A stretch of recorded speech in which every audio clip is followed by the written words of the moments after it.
I still remember the sound the box made when it hit the water. A heavy splash followed by a silence that somehow felt louder than anything I'd ever heard. It was early morning, the kind of gray dawn when the world feels half awake. And my wife, Claire, stood on the old bridge in her nightgown, her hands trembling as she wiped away tears she didn't know I could see. She looked around, checking if anyone was watching, then pushed the box over the railing as if she was throwing away a piece of her soul. I didn't move. I just watched from the car, my heart pounding so hard it felt like the engine was still running. What was inside that box? Jewelry? Letters? Something worse? I didn't know yet. But the look on her face told me it wasn't something she ever planned to explain. 5 hours later, when she told me she was just out for a walk, I already had a diver on the phone. By the time the diver called me back, the sun was already bleeding through the blinds of my office. He said he found the box wedged under the bridge support about 12 feet down. It's locked tight, he said. You want me to force it? I told him no. I wanted to see it first. That afternoon, I drove to the small marina on Riverside Road where he left it wrapped in a wet towel inside a plastic container. It was heavier than I expected, an old metal cash box, the kind used by churches or small businesses decades ago, with rust along the hinges and a broken handle. The lock was still intact, but the lid rattled when I shook it gently. There was something inside that moved, something dense but not metal. I took it home instead of the police. Don't ask me why. Maybe I already knew this was personal. I didn't even tell Claire I left work early. When I walked through the front door, she was in the kitchen humming softly while cutting strawberries, her hair damp from a shower. She looked up and smiled like nothing had happened. You're home early, she said. I nodded, my pulse hammering. The towel around the box was still dripping, so I carried it straight to the garage and locked the door. I sat there for a long time, staring at it on the floor. Something about the sight of that soaked towel made my stomach twist. I kept hearing that splash. Eventually, I got a small screwdriver and started prying at the latch until it cracked. The lock snapped off with a soft metallic sigh, and for a second I just froze. Then I opened it. Inside was a stack of envelopes, old yellowed, tied with twine. And beneath them, wrapped in cloth, was a small silver pendant I hadn't seen in years. It was my mother's. She'd died 10 years ago, and that necklace vanished from our home days after her funeral. I'd asked Claire about it back then, and she'd said maybe my sister took it by mistake. I believed her. Until now, my hands shook as I untied the twine and opened the first envelope. Inside were letters, dozens of them, all written by me but addressed to someone else. Someone named Mark Jensen. The handwriting was mine, but the content wasn't. It was as if someone had copied my tone, my words, my signature, but twisted them into something darker. Letters admitting to financial fraud, to lying, to things that could destroy my career. I flipped through 1, 2, 5, each more incriminating than the last. At the bottom of the box was a small USB drive wrapped in a paper labeled insurance. That word hit me like a knife. Insurance for what? For who? My wife's footsteps creaked upstairs and I slammed the lid shut. My fingers were trembling when I realized she'd forged everything. Every word, every line, every signature. But for what purpose, I still had no idea. That night I couldn't sleep. I lay next to her, staring at the ceiling while she turned toward me in her sleep, her hand resting on my arm like it had done for years. And I wondered how many nights she'd slept like this, knowing what she'd done. By the next morning, I'd made up my mind. I took the USB to my office, plugged it into my computer, and waited. There were 37 files, each one a scan of forged bank transfers, company receipts, and letters supposedly proving I'd embezzled money from my firm. The timestamps were precise, the documents detailed, and every signature was identical to mine. I felt the blood drain from my body as I scrolled. This wasn't a random act of betrayal. This was preparation. Someone had built a dossier meant to destroy me, and that someone was my wife. I checked the file metadata, and one folder had a date, December 19th, exactly 6 months ago. The day Claire told me she'd accidentally deleted a photo album from her phone and needed my laptop to restore it. I remember that day. I remember her sitting at the desk pretending she couldn't find the USB port. I'd smiled, helped her plug it in, and gone to the kitchen to make coffee. That's when she copied everything. The screen flickered as I opened the final file. It was a video, grainy, time-stamped 2 months ago. In it, I saw myself handing a man an envelope full of cash in a parking lot. Only it wasn't me. It was someone wearing a mask molded to my face. My hands went cold. She'd set me up for something I hadn't even realized existed yet, and then my phone buzzed. A message from Claire.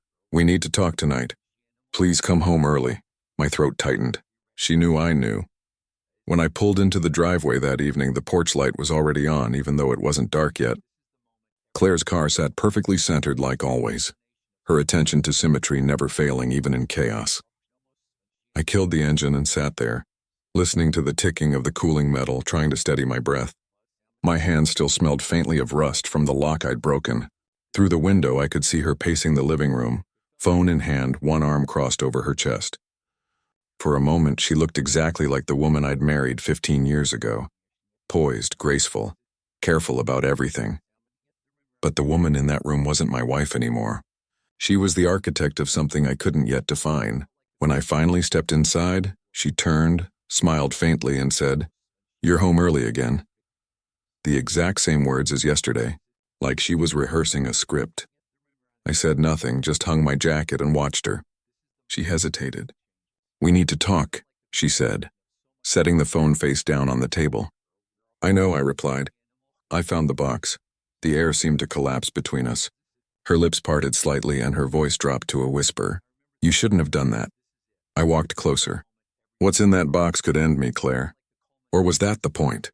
She didn't answer, just kept staring at the floor like a child caught stealing. Then quietly she said, "You were never supposed to see it." I pulled the USB from my pocket and placed it on the counter between us. "You forged all of this, why?" She laughed softly, but there was no humor in it, just exhaustion. "Do you think you're the only one who keeps secrets?" She turned, poured herself a glass of wine, and added, "I did what I had to." "For what?" I asked. "And to destroy me?" Her eyes met mine, sharp, calculating, no trace of the woman I used to know. "To protect myself," she said. "From you." My heart thudded. "Protect yourself from what, Claire? From the man who paid off your debts? From the one who covered for your brother's DUI? Tell me what you think I did." She stared for a long moment, then walked to the cabinet, pulled out an envelope, and slid it toward me. Inside were photographs, dozens of me with a woman named Lisa, a co-worker from 3 years ago. Dinner, a hotel lobby, even a blurry shot of me touching her arm in a parking lot. My stomach turned. "These are fake," I said instantly. "AI, Photoshop, whatever you used, they're fake." She tilted her head. "Are they?" she said softly. "You tell me." I remembered that week. It was a conference in Denver. Lisa had cried after being fired unfairly. I'd comforted her.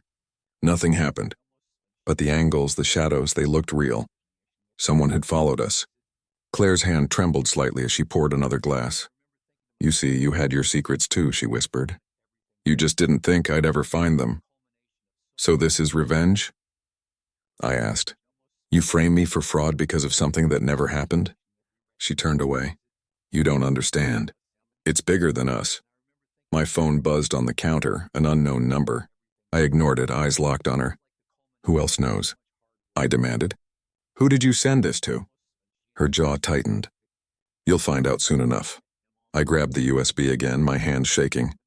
"You think this will save you?" She didn't answer, just whispered, "I had to choose before they did." Before who did? The words echoed in my head as I stormed into the garage, clutching the drive like it was burning my hand.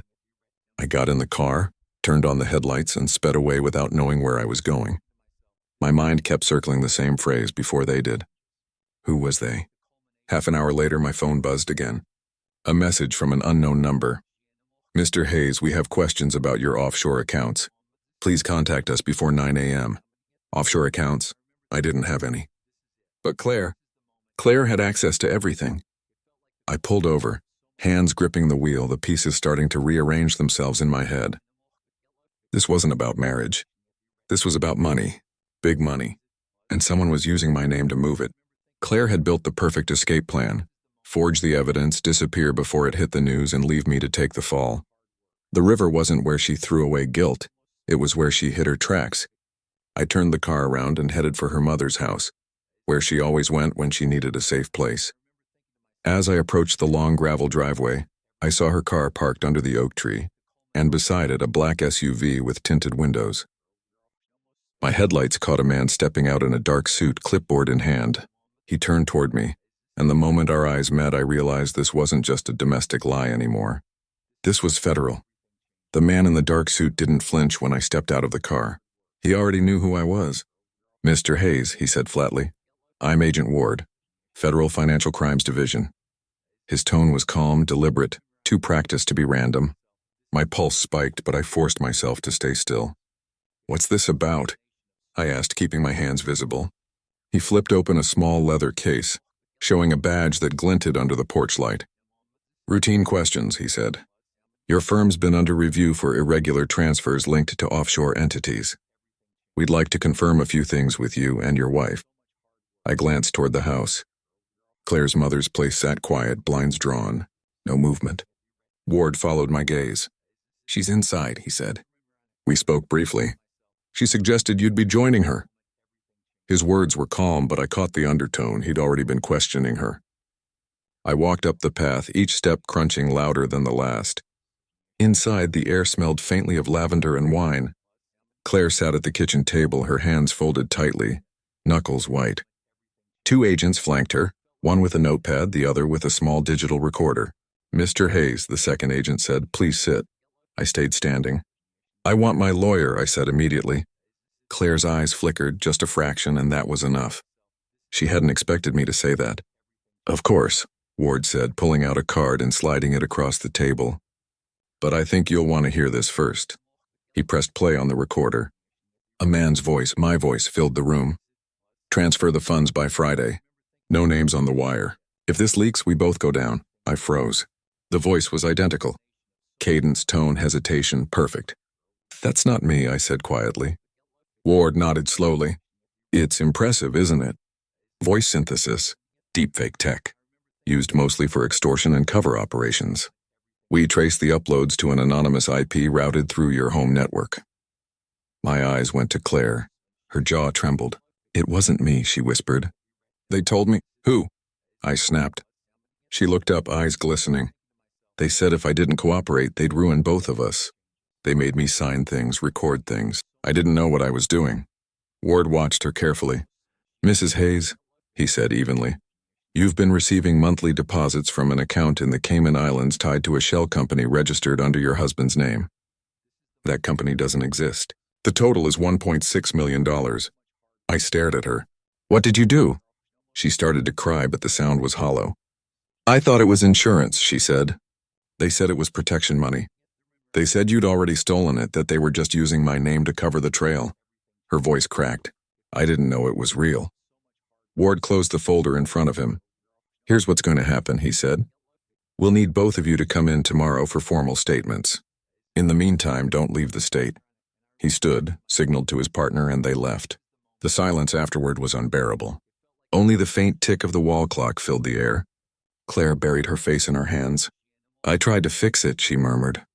"I thought if I played along, they'd leave us alone." I wanted to yell, to throw something, but all I felt was an empty, cold clarity. "Who are they, Claire?" She shook her head. "I don't know. They called themselves the Network. They knew everything, your passwords, your accounts, your old firm's clients." My mind raced. I had heard whispers about a syndicate laundering corporate funds through falsified employee accounts. We'd once caught a trace of it in a merger audit 3 years ago. But the lead vanished, and now it was in my house. That night I packed a bag, took the USB, and drove to my old colleague, Michael Tran, an IT forensics consultant I'd trusted for a decade. His office sat above a pawn shop, cluttered with wires and old monitors. When I handed him the USB, he raised an eyebrow. "You're playing with fire, David," he said. "If this is what I think it is, someone high up wanted you buried. Can you trace it?" I asked. He plugged it in, screens flickering. Rows of code scrolled fast. "Whoever built this used multiple proxy chains, Russia, Singapore, the Netherlands. But there's one mistake." He paused, zoomed in on a line of data. "There's a recovery key embedded in the metadata. Whoever generated the documents left a digital fingerprint. It's an internal signature registered to a private server under the name Ward Solutions, LLC." I frowned. "Ward, as in Agent Ward?" Michael looked up. Could be a coincidence. Could be cover. My blood ran cold. You're saying the agent investigating me might be part of the same network framing me? I'm saying nothing yet, Michael said. But I'd watch your back. He leaned closer. And your wife's not the architect. She's the leverage. For the first time in 48 hours, the pieces aligned. Claire wasn't just a traitor, she was bait. Someone used her access, her guilt, her fear. And that box she threw into the river? It wasn't meant to hide evidence. It was meant to make sure I found it. A controlled breadcrumb trail, engineered to keep me exactly where they wanted. I looked at the pendant from the box again. My mother's. My only keepsake after she died. If they'd had access to that, they'd been watching me for years. Find me proof, I told Michael. Names, connections, transfers, everything. He nodded grimly. Give me 48 hours. I left his office just before sunrise, exhausted, hollow but sharper than I'd felt in months. When I got home, the house was empty. Claire was gone. Her car, her clothes, her phone, all of it. On the kitchen counter lay a single note. I'm sorry. Don't look for me. It's safer this way. That's when I realized she wasn't running from me. She was running from them. For the first time in 15 years, I woke up to a silent house. No coffee brewing, no radio humming in the kitchen, no sound of Claire moving upstairs. Just an empty echo that made the walls feel like strangers. Her side of the closet was half empty, the hanger still swinging as if she'd left in a hurry. I checked the drawer where she kept her jewelry. Gone. Laptop gone. Passport gone. But on the floor of the bedroom beneath the bed, I found something she'd missed. A small SIM card wrapped in a tissue. I didn't hesitate. I drove straight back to Michael's office and tossed it on his desk. Find out what's on it, I said. He popped it into a reader, the screen filling with text strings and timestamps. Looks like call logs, encrypted messages, maybe voice memos. It's been wiped partially. He frowned. But here, listen to this. He played a short audio clip. Claire's voice, shaky but determined. He doesn't know yet. They said it has to look real. They said if I play the part, they'll leave him out of it. Then silence. My chest tightened. She was protecting me by destroying me. Who's they? I asked. Michael scrolled. Messages routed through a private encrypted app. Host address pinging somewhere in Virginia. Government-level spoofing. Could be ex-agents, could be a private contractor ring. You're saying federal? I'm saying dangerous. He handed me a printout. Strings of coded IDs and 2 partial phone numbers. One of them started with DC's area code. The other was local. You might recognize this one, he said. I did. It belonged to my old boss, Jonathan Crane, the senior partner at our investment firm. The same man who once called me too honest for this business with a smirk. Crane had retired 6 months ago, quietly, right before the merger that went sideways, the one that nearly tanked our reputation, and mysteriously redirected over $8 million offshore. My name was buried in those files somewhere, tied to the oversight team. I realized now that it wasn't an oversight. It was set up phase 1. I called his number. It rang twice before a voicemail answered. You've reached Crane, leave a message. I didn't. Instead, I drove to his house. The driveway gate was closed, but through the bars I saw a black Range Rover parked out front. Same model as the SUV at Claire's mother's place. My pulse spiked. I parked a block away and waited. Around 10 a.m., Crane stepped outside in a gray suit talking on the phone. His expression was calm, smug even. Then he looked straight toward my car like he already knew I was there. He raised his hand, not waving, not greeting, just a subtle warning gesture. Then he got into the SUV and drove off. I followed at a distance, heart pounding. He turned off the main road toward the Riverside industrial area, the same direction where Claire had thrown the box. I killed my headlights and crept behind a row of shipping containers. Crane met another man near a small warehouse, short, stocky, in a leather jacket. They exchanged a briefcase. The wind carried fragments of their voices, timeline, documents, Ward. That last word hit like a gunshot. I took out my phone, started recording. Then the shorter man looked up suddenly, scanning the shadows. My gut told me to move, and seconds later a guard dog barked violently nearby. I ducked behind a van, holding my breath as the men glanced around. Crane muttered something and walked back inside. When the SUV drove off, I approached the spot they'd stood on. Something glinted in the mud, a small flash drive with a red label. I grabbed it and got back to the car before anyone noticed. Michael analyzed it within the hour. You're not going to like this, he said. It's a ledger. Transfers between shell companies, Crane's name, Agent Ward's alias, and something called Cobalt Arc Holdings. The recipient accounts are spread across 5 countries. But here's the kicker. Every transaction was approved using your credentials. I stared at the screen. So they built the perfect fall guy, I said quietly. Michael nodded. Every trace leads to you. When it hits the system publicly, you'll be the only visible thread. Unless we burn them first, I said. He looked skeptical. You're one man, David. These people operate in layers. I smiled grimly. Then we start peeling. That night, I didn't go home. I stayed in my car near Crane's house, watching. Around midnight, another SUV pulled up, different license plates, tinted windows. 2 men got out carrying boxes marked archives. They loaded them into the back and drove off. I followed again, this time recording everything. They stopped at a storage facility 20 minutes outside town. Unit 317. I waited until they left, then used a spare access code card I'd kept from my firm's old storage branch. The system was the same vendor. The door clicked open. Inside were rows of bankers' boxes labeled with code numbers and client names. But on the far wall there was one box without a label, just a single sticker with my initials, DH. I opened it. Inside were printed copies of every forged document from the USB, plus one more thing. A photo. Me, Claire, and Crane at a charity gala 2 years ago. On the back in pen someone had written, "Collateral secured." That's when I knew Crane wasn't working alone. He was leading it. He'd used my wife, my firm, and the investigation to cover a global fraud network, and when it collapsed, I'd be the headline scapegoat. But not anymore. I closed the box, took every document, and started my counterplan. The same skills they used to frame me, I'd use to expose them. Every paper, every timestamp, every photo, I would turn it against them. They wanted insurance? I'd become their audit. And I'd start with Ward. I didn't sleep for 2 days. My mind ran like a machine. Mapping, cross-referencing, building connections no one else could see. I'd spent 15 years managing corporate audits, tracing money through shell accounts and dummy vendors. It was what I did best. But this time I wasn't doing it for a paycheck. I was doing it for survival. The night after I found the storage unit, I checked into a cheap roadside motel under a fake name, using cash from the emergency envelope I'd hidden in my car years ago. I didn't trust banks anymore, didn't trust Wi-Fi, didn't trust the locks on the doors. Every sound made me tense. The elevator cables, the flicker of fluorescent lights, the static hum of the AC.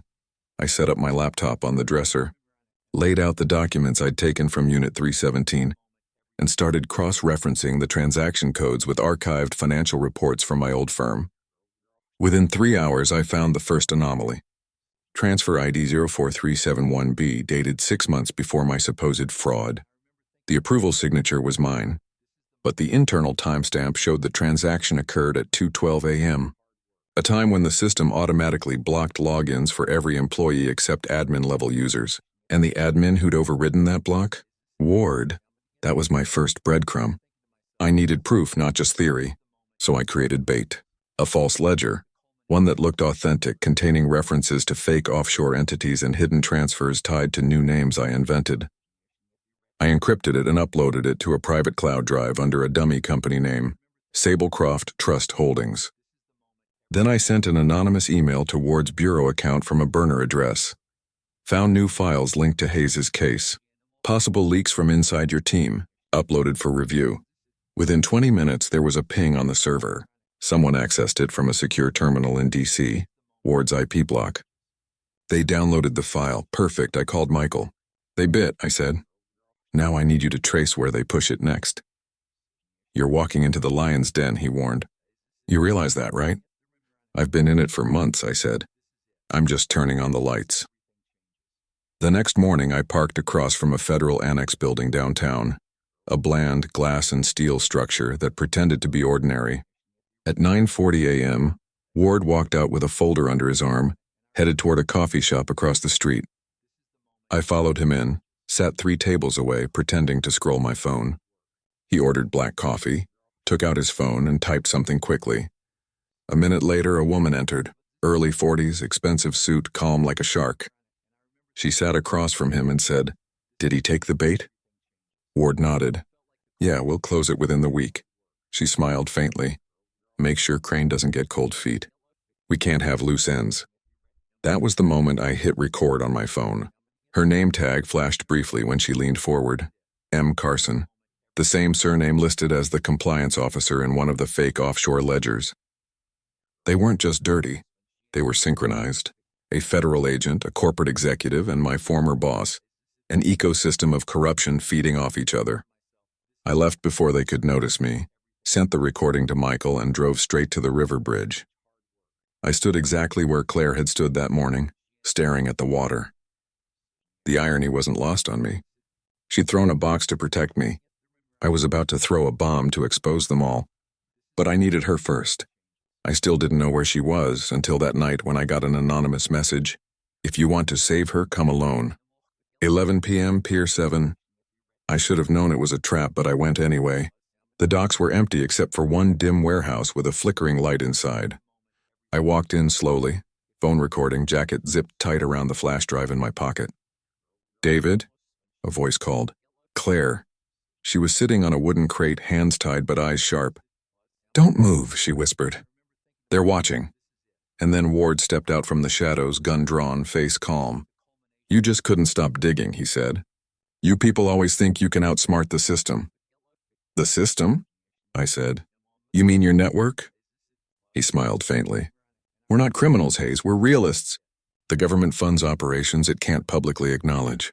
We just make sure the money circulates. I kept my eyes on Claire. And the scapegoats? Ward shrugged. Necessary noise. Then why her? I asked. She didn't steal anything. He tilted his head. She had access to your signature, your accounts, your passwords. She made the perfect entry point. I took a step closer. And Crane? His smile faltered slightly. Crane got greedy. He wanted a bigger cut. So you killed him? I said quietly. He didn't answer, but the silence said enough. I felt the anger rise, but I stayed still, my hand inching toward my pocket. Ward nodded toward Claire. She'll be fine once you stop fighting. We just need the original drive. You mean this one? I said, pulling it out. Funny thing, Ward, it's not the only copy. His eyes flickered. That's when I dropped my phone to the ground, still recording, and kicked it toward Claire. She caught it, pressed a button, and the screen lit up. Live streaming. Ward froze. You think anyone's watching? He sneered. Try every newsroom in the country, I said. The file you downloaded yesterday wasn't fake. It was rigged. It tracked every connection, every transaction, every name, including yours. His hand twitched around the gun, but before he could react, the warehouse doors burst open, floodlights, shouting, federal uniforms, real ones this time. I dropped to the floor as agents stormed in. Ward turned, tried to run, but two men tackled him hard. Claire sobbed, shaking as an officer cut her ropes. I didn't move, didn't speak. Just stared at Ward as he was pinned to the ground, face pressed into the concrete. His eyes met mine for one last moment, cold and venomous. You think you won? He said. You just opened a bigger door. They dragged him out into the flashing lights. I held Claire's hand as we walked outside. The river shimmered behind us, black and endless. I realized then that she hadn't betrayed me. She'd been trying to survive the same storm. They kept us separated for almost 9 hours after the raid. No contact, no updates. Just the sterile buzz of fluorescent lights and the metallic click of doors that only opened one way. I sat in a gray interrogation room with a one-way mirror and a paper cup of water that tasted like dust. Across from me sat a new face, Special Counsel Avery. Calm, meticulous, the kind of man who didn't ask questions until he already knew the answers. He unfolded a folder filled with printed screenshots, photographs, and financial summaries. My name was everywhere. Mr. Hayes, he began, his tone even. You've been the subject of an ongoing covert investigation for the last 8 months. We believed you were laundering corporate assets through foreign shell entities. Tonight's operation changed that. He slid a photo across the table, Ward being led out in handcuffs, head down, face blank. Your evidence forced our hand. That live stream gave us probable cause. So first, let me say thank you. You may have saved us years of red tape. I didn't answer. Gratitude felt hollow when my marriage, my name, and half my life were already ashes. Avery studied me. But there's still something I don't understand, he said. Why keep digging once you realized how dangerous this was? I stared at the cup. Because every time I looked at what they built, I saw my signature on it. He nodded slightly as if that made perfect sense. We're freezing all accounts tied to Cobalt Arc Holdings, he continued. Ward's files mention a senior partner named Jonathan Crane, plus an unidentified female operative inside your old firm. We're verifying whether that's your wife. My pulse jumped. She's not part of it, I said. She was coerced. We'll see, he replied evenly. For now, she's under federal protection. He stood, gathered his papers, and left without another word. The door locked behind him with a soft click that echoed too long. By the time they released me, the sun was rising, washing the concrete walls of the building in pale gold. Outside, a black sedan idled at the curb. Claire was inside, staring straight ahead, hands clasped so tightly they were white. When I opened the door, she whispered, "They said we're safe." I didn't answer, just looked at her reflection in the window.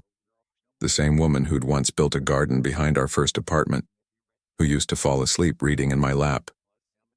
Now she looked like a stranger wearing her own face. We drove in silence to a safe house outside the city. It used to belong to a retired marshal, a cabin tucked between overgrown pines miles from the nearest road. They told us to stay put until further notice. The first night there, I didn't speak. I walked the perimeter 3 times, counting the seconds between crickets, listening for tires on gravel. Claire sat by the fireplace, knees drawn to her chest, watching the flames like they held answers. Finally, she said, "Do you hate me?" I didn't turn around. "I don't even know you," I said quietly. She nodded, tears forming but never falling. "Everything I did to keep you alive. By framing me for crimes I didn't commit?" I asked. "By lying about my mother's pendant? About the letters?" She looked up sharply. "That pendant, they sent it to me," she said. "Months ago. They said if I didn't cooperate, you'd disappear like the others. I thought," her voice cracked, "I thought if I made it look convincing, they'd stop watching us." The fire popped, throwing sparks into the dark. I wanted to believe her. God help me, I did. But every truth she spoke came wrapped in another lie, and I couldn't tell which was which anymore. Over the next week, federal teams raided properties tied to Crane and Ward. News broke publicly. Massive financial fraud ring exposed. Federal agent among suspects. My name appeared in the first headline, but by the next morning it was buried under theirs. Reporters camped outside our firm's headquarters. Employees whispered my name like a ghost story. Michael called once, his voice flat with exhaustion. "They're burning the evidence fast," he said. Ward wasn't working alone. There are still accounts feeding into something offshore, encrypted so deep it's practically military. "Then they'll rebuild," I said, "even after the arrests." "Maybe," he replied, "but you've got leverage now. Everyone wants your testimony." I stayed silent. The idea of testifying felt like swallowing glass. Every word would become public record. Every secret I'd kept buried would surface. And yet, if I didn't speak, they'd twist the story themselves. 2 days later, Avery returned. He laid a thick non-disclosure agreement on the table. "We're offering you immunity," he said. "In exchange, you'll testify to every transaction, every connection, every conversation you recorded." I scanned the document. "And Claire?" "Protective custody conditional on your cooperation," he said. "She'll testify separately." I looked at the pen, then at him. "And if I refuse?" "Then you'll spend the next decade explaining why your signature appears on $200 million worth of illegal transfers." His tone didn't change. He didn't need to threaten me. Reality already did that. I signed. The hearing came 3 weeks later. A closed session, sealed transcripts, no press. Ward appeared in shackles, his face expressionless. Crane wasn't there. He'd taken a plea deal in exchange for turning over offshore data. I testified for 6 hours straight, walking them through every forged ledger, every transfer chain, every timestamp. The prosecutors asked about my wife only once. "Did she willingly participate?" One of them asked. I paused. Claire sat behind the glass, head down. "She participated," I said slowly, "but not willingly." When it was over, the judge looked at me for a long moment and said, "Mr. Hayes, you've been through hell. Don't mistake survival for justice. They're not the same thing." I didn't understand what he meant until later. After the trial, the Bureau arranged new identities, relocation options. Claire was moved first, somewhere coastal, quiet. I didn't ask where. I stayed behind to tie up what little was left of my old life. My house had been repossessed by the firm. My accounts frozen, my reputation scrubbed clean only on paper. I lived out of a small apartment downtown, the kind that smelled like bleach and rain. Every night I checked the news, waiting for mention of new arrests. Sometimes I saw updates, new shell companies exposed, quiet resignations in government offices, but mostly it was silence. The kind of silence that means someone bigger is still out there. Then one evening a letter arrived. No return address. Inside was a single key, metal, worn smooth, and a note in Claire's handwriting. Unit 317. Look again. My pulse spiked. That storage unit had been emptied weeks ago. I drove there anyway, arriving just before midnight. The lot was dark, the air heavy with river fog. The code still worked. Inside, the unit was empty except for one object, a second metal box identical to the first she'd thrown into the river. On top was a small envelope with my name. I opened it. Inside was a single flash drive labeled "the rest of it." When I plugged it in later that night, the files weren't financial this time. They were videos, recordings of meetings between Crane, Ward, and people I didn't recognize. Politicians, executives, uniformed officers. The network went far beyond what anyone had admitted in court. Ward wasn't the head, he was middle management. There was someone above him, someone funding the entire operation under the guise of national security contingencies. Every name, every date, every wire transfer was there. And at the end, one last clip, Claire sitting in some anonymous hotel room whispering to the camera, "If you're watching this, it means I'm gone. Don't trust them. Not even the Bureau. They'll rewrite this story before it's told." I sat there for hours, the glow of the screen the only light in the room, realizing the truth wasn't over. It was only buried deeper. Claire hadn't vanished out of guilt. She'd vanished because she'd found the one thing they couldn't let anyone see, and now that I had it, they'd come for me next. The morning after I watched the last video, I couldn't tell if the sunlight leaking through the blinds was real or another hallucination from exhaustion. My laptop still glowed faintly on the table, looping Claire's final words again and again. Don't trust them. Not even the Bureau. Her voice had that tremor it always got when she was afraid but pretending to be calm, like she'd rehearsed the sentence 100 times. For a few minutes I just sat there, letting the coffee go cold in my hand, staring at the frozen frame of her face. Then I started moving. Years of corporate discipline kicked in. Categorize, back up, compartmentalize. I copied the entire drive onto 3 encrypted USBs, each hidden separately, one behind a loose wall socket, another inside a hollowed-out economics textbook, the third mailed anonymously to Michael with a note that simply said, "If I disappear, release it." By noon I was on the road again. I traded my car for a used sedan bought with cash from a small lot where nobody asked questions. I switched phones twice that day, using prepaid numbers that couldn't be traced. Still, every time I checked the rearview mirror, I saw a black SUV at least 3 cars back, keeping distance but never fully vanishing. Maybe paranoia, maybe not. I took the long route out of the city, through the old industrial district where half the warehouses were condemned. There I found a quiet internet cafe, one of those relics that still smelled like dust and burnt wires. I rented a terminal, plugged in a burner drive, and started writing an anonymous leak draft. The plan wasn't impulsive. It was survival strategy. If I waited for the Bureau to handle it, those names would vanish into classified files. If I leaked them to the press myself, they'd become too public to erase. But timing had to be perfect. I composed the message slowly. Every sentence weighed. Attached are files proving the existence of a covert financial network operating under the guise of national security. The individuals involved span federal agencies, private defense contractors, and financial institutions. This network has laundered over $200 million in black budgets. You have 48 hours before this message self-encrypts. I signed it with a pseudonym I hadn't used in years, the Auditor. Then I set a timer for delayed release and logged out. As I stepped into the daylight, a man in a gray jacket brushed past me too close. "Careful," he muttered, but his voice was familiar. I turned and froze. It was Avery, the special counsel.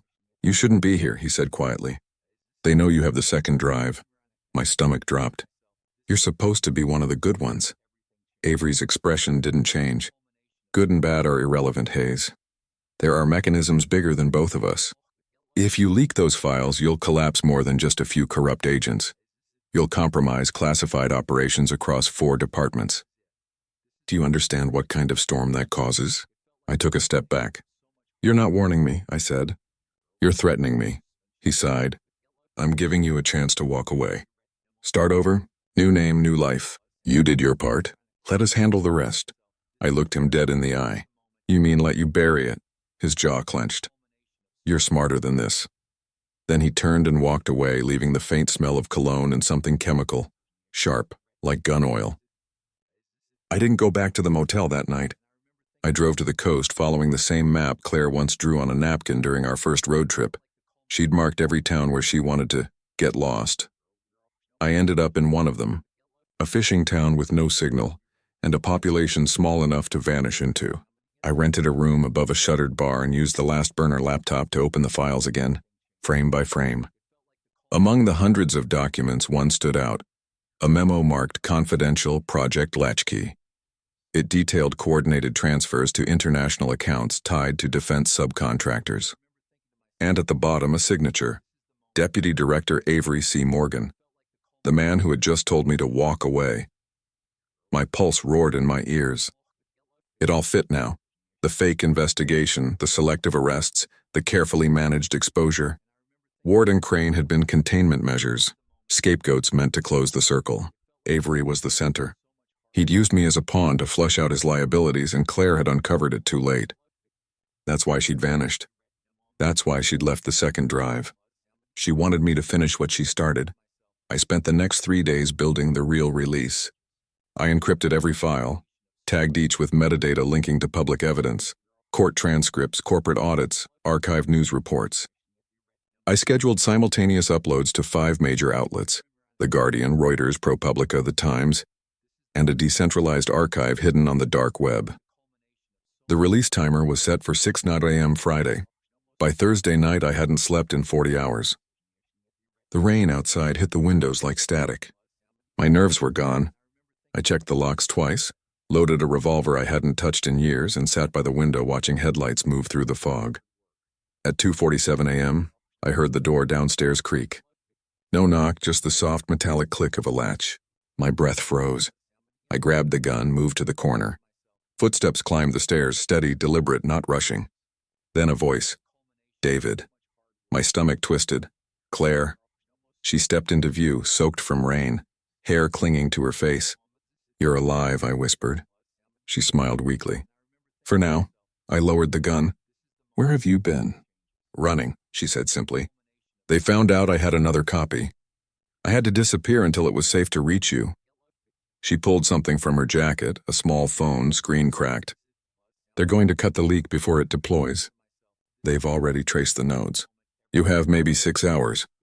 I pulled up the timer, 5:58:22 and counting. Then we finish it now, I said. She shook her head. It's not that simple.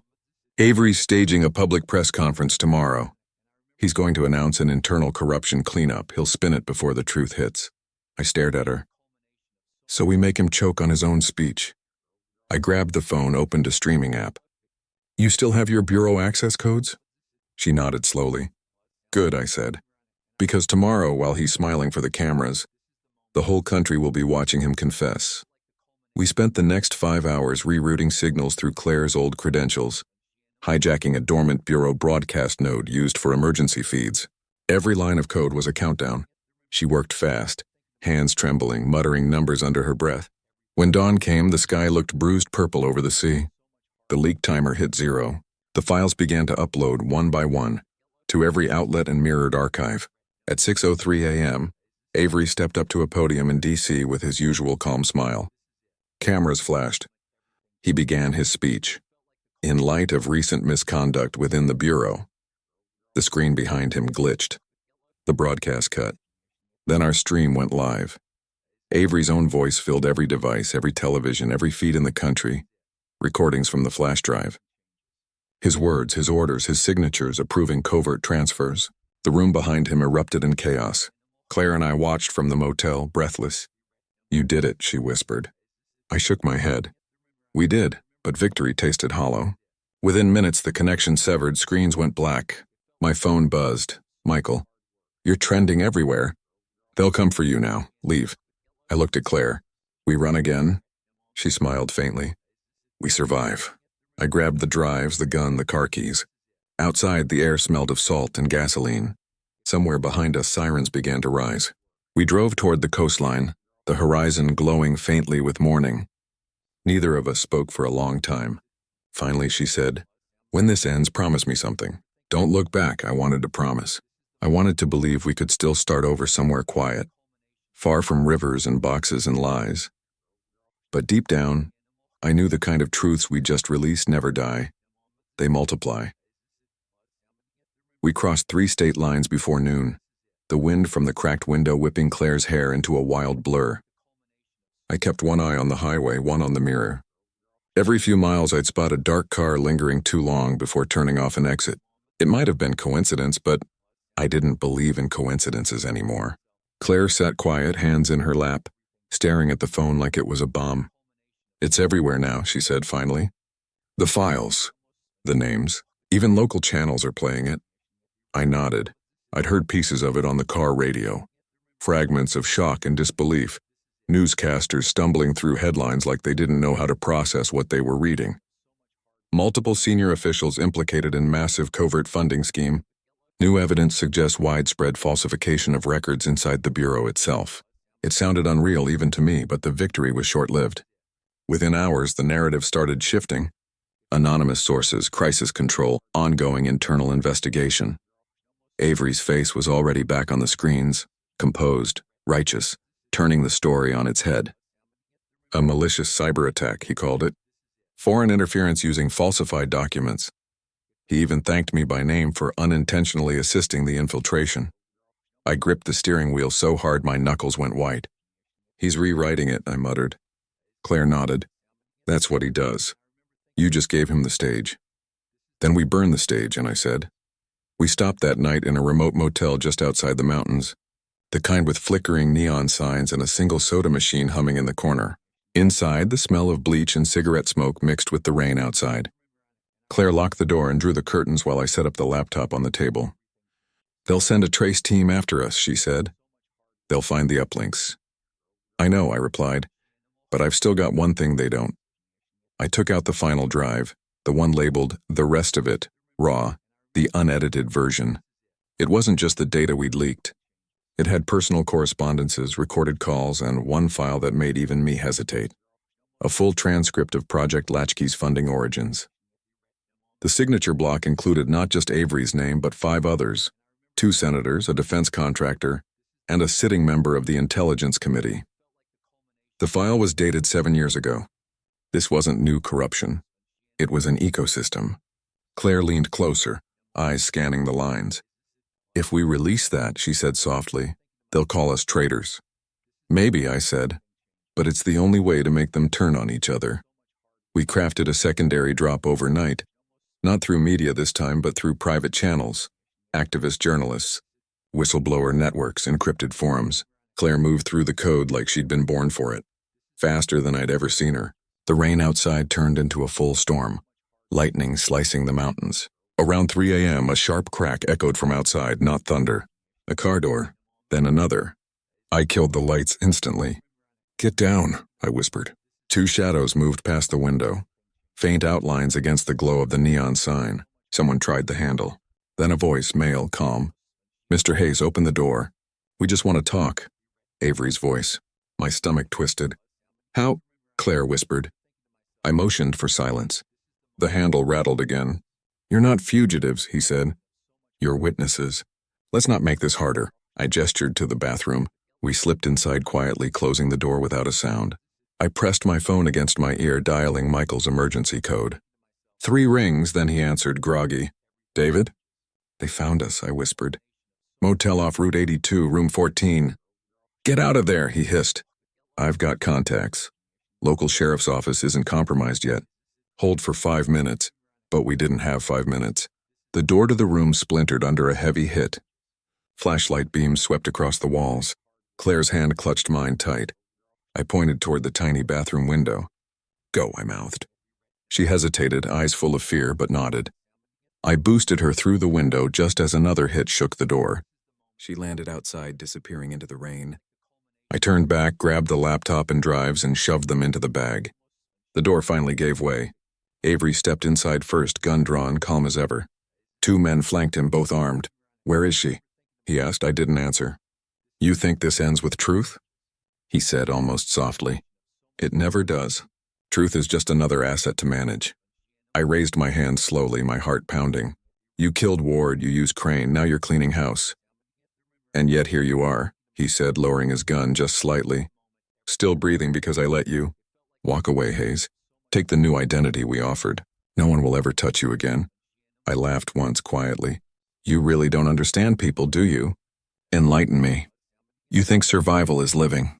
It's not. It's just existing under someone else's permission." He smiled faintly, spoken like a man who's already lost everything. I pressed the small transmitter in my pocket. Outside, the neon sign flickered once, then exploded in sparks. The building plunged into darkness. I dove sideways as a shot cracked the air. The bullet tore into the wall where my head had been. I rolled behind the bed, grabbed the gun from my ankle holster, and fired once, grazing one of the men's legs. He dropped with a shout. Avery fired again. Glass shattered. Then silence, except for rain. When the lights flickered back on, they were gone. Only the door hung open, swinging slowly. Tires screeched outside. I ran to the window just in time to see two sets of taillights vanish into the mist. Claire was gone too. I called her name into the storm, but only the wind answered. For a moment, I just stood there, soaked, trembling, the gun heavy in my hand. My phone buzzed. Michael again. "The local sheriff's here," he said. "They picked up movement on the highway. 2 vehicles, black SUVs. I'm sending help." "Don't," I said. "It's too late." By dawn, I was back on the road again, following the only direction I had left, the GPS tracker I'd hidden in the last drive. The signal pulsed faintly from the coast, near an abandoned naval station that hadn't been operational since the 80s. It made sense. Latchkey had military roots. That's where they'd take her. I drove without stopping. Mind blank except for one goal. Get Claire back, finish what she started, and burn every trace of this machine. When I reached the coast, the fog was thick enough to swallow the horizon. The naval station loomed like a carcass of concrete and rusted steel. I parked half a mile away, walking the rest of the way through the dunes. The signal grew stronger. Then I saw it, an old hangar with lights flickering inside. I crept closer, gun drawn, until I heard voices echoing through the metal walls. Avery again, calm, patient. "We don't need both drives, Claire. Just tell me where he hid the backup and this ends clean." Her voice was hoarse, defiant. "You'll kill us anyway." He chuckled softly. "Maybe, but I'll make it painless." I stepped into the doorway, rain dripping from my hair. "You really should have taken your own advice," I said. Avery turned, startled just for a moment, then smiled. "Ah, the accountant with a hero complex." "And you," I said, raising the gun, "the patriot who sold his country for power." He shook his head slowly. "You can't stop this, Hayes. Cut off one head, 2 grow back." "Then I'll keep cutting," I said, and fired. The shot echoed through the hangar. Avery staggered back, clutching his shoulder, eyes wide. His men reached for their weapons, but I fired again, hitting one in the leg. Claire kicked the other's gun away and ran to me. "The drives," I said. She held up her bag. "All 3. Then we finish it now." Together, we turned to the terminal in the corner, an active satellite uplink still running. I connected the final drive and hit transmit. The signal pulsed, data spilling into the network faster than they could stop it. "What are you doing?" Avery hissed, slumped against the wall. "You'll expose everyone. You'll destroy everything that destroyed us," I said. He tried to reach for his gun again, but Claire kicked it away. I stared at him one last time, and for a moment I saw not a monster, but a man so deep in his own justifications he couldn't see daylight anymore. I lowered my weapon. "You'll have to live long enough to watch it all burn," I said. And then we left him there, bleeding in the dark as the sirens wailed in the distance. Outside, the sky was finally clearing. The sun broke through, red and gold, reflecting off the waves. Claire leaned against me, exhausted, shaking. "Do you think it's over?" she whispered. I watched the light spread across the horizon. "No," I said, "but it's finally real." We drove west until the ocean turned to desert, until the air lost its salt and became dry enough to sting the lungs. The road stretched like a scar through the sand, and somewhere along that endless highway the adrenaline began to fade, leaving only the silence between us. Claire leaned her head against the window, eyes half closed, whispering fragments of thoughts that sounded like prayers. She hadn't spoken much since the hangar. I didn't push her. There were no words left big enough for what we'd done. The network was collapsing in real time.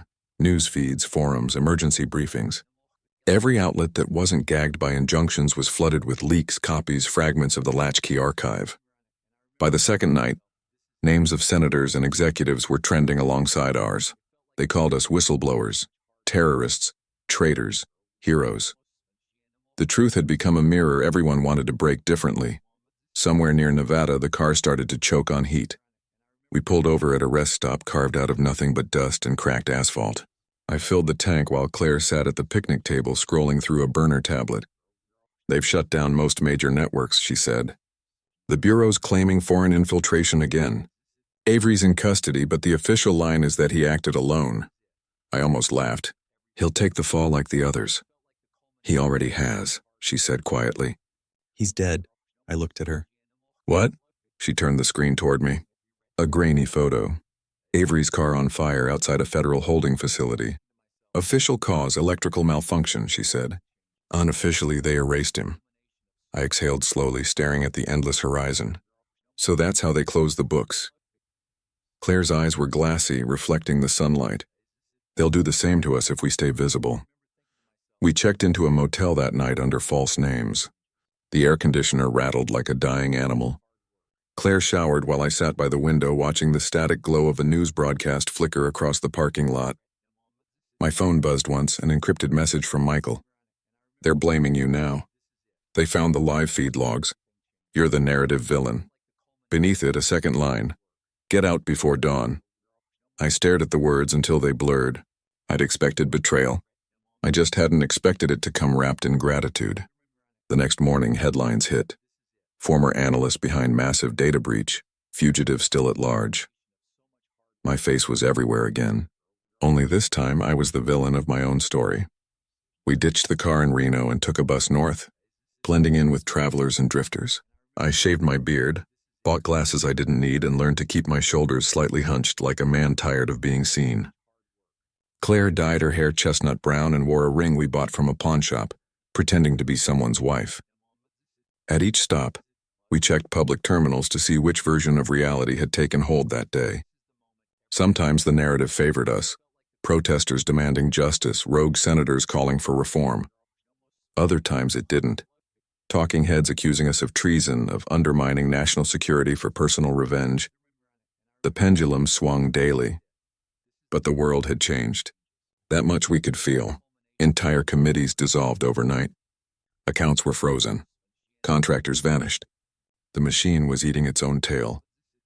One night in a diner that smelled of grease and rain, a waitress recognized Claire. "You're her," she whispered. "The woman who exposed them." Claire's fork froze halfway to her mouth.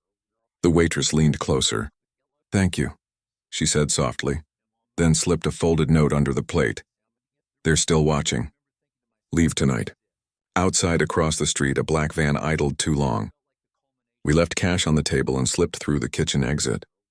By midnight, we were back on the highway again, the desert wind howling through the windows. Somewhere near the border, Claire broke the silence. "What happens if this doesn't end?" I didn't answer right away. The road ahead looked endless, a ribbon of pale light under the moon. "Then we keep going," I said finally. "We make it cost them something every time they try to bury us." She turned toward me. "And if they find us?" I gripped the wheel. "Then we make sure they remember why." We reached a small town in Oregon where the ocean met the forest, the kind of place where everyone knew everyone, and outsiders were left alone as long as they paid cash. We rented a cabin overlooking the cliffs. From there, the world felt like it belonged to someone else. Days blurred into quiet routines, coffee, coded emails, radio updates. Michael reached out once more through a secure channel. He'd disappeared too, living off-grid somewhere in the Rockies. "The data's still replicating," he said. "They can't kill it anymore. Every takedown spawns 3 mirrors. You won." "Nobody wins," I said. "They just bleed slower." Weeks passed. The noise began to fade. Fewer headlines, fewer protests, fewer whispers. One evening, Claire found me outside, sitting on the cliff edge watching the sun bleed into the ocean. "It's strange," she said. "We destroyed something huge, but the world still spins like nothing happened." "That's the point," I said. "They built it that way. Systems don't collapse, they absorb damage until people forget." She sat beside me, resting her head on my shoulder. "Do you ever regret it?" I thought for a long moment. "Every day," I said. But I'd regret silence more. That night, the power flickered twice, then went out completely. From the cabin window, I saw headlights far below near the old coastal road. Maybe just travelers. Maybe not. I didn't wake Claire. I packed the essentials, drives, cash, maps, and sat in the dark until the sound of the engine faded. When dawn came, I found a small envelope wedged under the cabin door. No return address, just a single word written in block letters. Run. Inside was a photo, grainy, distant, but unmistakable. Avery, alive, stepping out of a hospital transport van, a bandage on his shoulder, a security escort at his side. The caption was handwritten in red ink. "Latchkey is still active." Claire came out, eyes wide as she saw the photo. "They lied," she whispered. I folded it once slowly. "They always do." She reached for my hand. "What do we do now?" I looked at the horizon, where the first rays of sun turned the ocean silver. "Now," I said, "we stop running. We make them chase us." I didn't know then that this was the beginning of another storm, bigger than the first. That what we'd uncovered was only one layer of a structure that reached into places we hadn't imagined. Finance, energy, medicine, even the networks that built the digital world itself. But I knew one thing. The truth was alive now, living in the cracks we'd opened, waiting for someone else to follow the trail. And somewhere deep down, I think Claire already knew it too. That's why she smiled when the siren started again in the distance, soft, defiant, unafraid. The sky was the color of smoke the morning they finally came. No lights, no warnings, just the low hum of engines rolling down the cliffs and the steady click of boots through the sand. I didn't wake Claire until the sound reached the porch. By then it was already too late to run. She sat up slowly, eyes calm, like she'd been expecting this moment all along. "They found us," I said. She looked toward the window, then back at me. "Good," she whispered. "Maybe this time we stop pretending we're ghosts."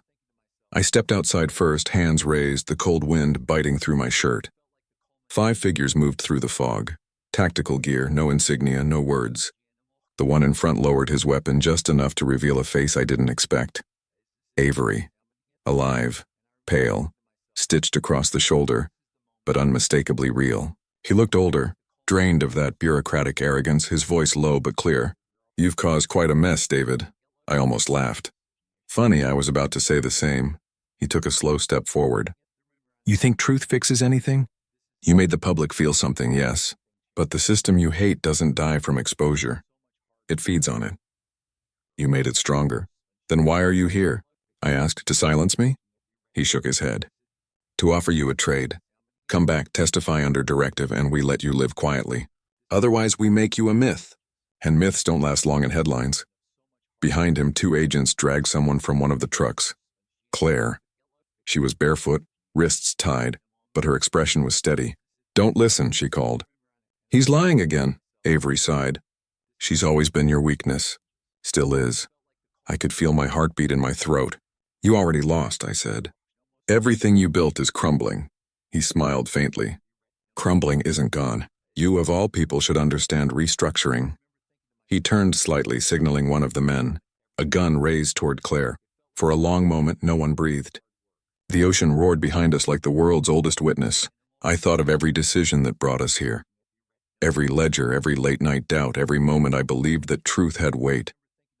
And I realized what Avery said was only half right. Systems survive exposure, yes, but they can't survive erosion. The kind that happens slowly, quietly, person by person until belief itself collapses. I reached into my jacket and tossed a small object into the sand between us. A phone, screen cracked, timer blinking. "You think we stopped at 1 leak?" I said. "Every word you just said is live." Right now, Avery froze. For the first time since I'd met him, his composure cracked. "You?" He started, but the distant buzz of notifications cut him off. The men turned uncertain. Somewhere down the coast, a faint cheer erupted. the sound of a crowd reacting to a live broadcast. Claire smiled through tears. "You always overcalculated," she said softly. "That's how you lose." Avery lowered his weapon, defeated but not broken. "You'll regret this," he said quietly. "Truth doesn't set people free. It just makes them dangerous." He turned and walked back toward the trucks. The others followed. Within minutes, the fog swallowed them whole. When it was over, Claire leaned against me, shaking. "Do you think they'll come again?" she asked. "Maybe," I said. "But next time we won't be hiding."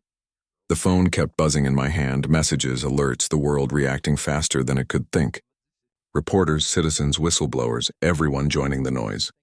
For once, the noise was on our side. That night, we buried the last of the drives under the cliff where the ocean could reach them, not to hide, but to return them to the same place this began. A full circle. Claire placed the rusted pendant from my mother beside them, whispering, "For the ones who couldn't speak." The tide took it slowly, carrying it back into the dark. We stayed there until dawn. The air was cold, sharp with salt. I looked at the horizon and said quietly, "Maybe we didn't fix anything." Claire smiled faintly. "Maybe fixing isn't the point. Maybe it's remembering." And as the first light touched the water, I thought of every person who'd ever been buried under silence, every voice that had been twisted or erased. Maybe that was the real revenge, and not vengeance itself, but endurance. The ability to outlast the lie. I turned to the camera, the same one we'd used to broadcast Avery's confession, and spoke the last words of our story. "If you're hearing this, you already know the truth was never hidden. It was ignored. The only thing that kills corruption is attention. So don't look away. Not from me. Not from them. Not from any of it." The feed stayed live for 10 seconds longer before the screen went black. And somewhere out there, in the static and the silence, the truth kept breathing.